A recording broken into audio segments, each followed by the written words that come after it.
فریدون مولونوف پسر 15 ساله مهاجران از سمرقند ازبکستان در نزدیکی خونه‌اش در منطقه بروکلین شهر نیویورک امریکا از تیر یک نورس 17 ساله جان باخته است. نشریه معروف امریکایی The New York Times خبر داد که این حادثه نیمه روز 17 ایول سال 2023 رخ داده است.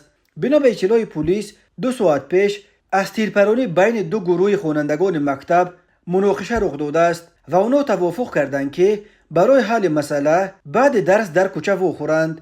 وقتی گروه نورسانی که فریدون مولونوف نیز با آنها بود به جای تعیین شده در نزدیکی مکتب به نام فرانکلین روزولت آمدند، یک نورس 17 ساله از گروه دوم ناگهان پیستولت را از جیبش بیرون کشیده به طرف ازدحام 7 تیر خالی کرد.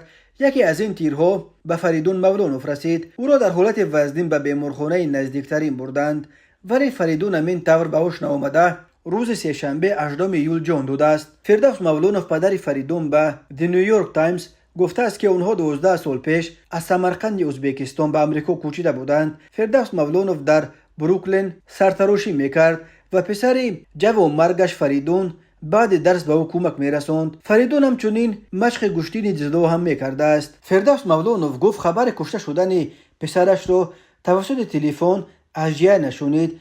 به گفته او فریدون را 2 مرتبه جراحی کردند، ولی او به سبب تلف دادن خون زیاد جان داده است. همه درباره مرگ پسر من شنیدند. کشتار کودکان باید قطع شود، این خیلی بد است، گفته است پدر غمزده به ژورنالیستان. بنا به اطلاع پلیس از سال 2020 به این طرف در نیویورک روند افزایش جنایتکاری و خشونت در بین جوانان و نورسان به مشاهده می رسد.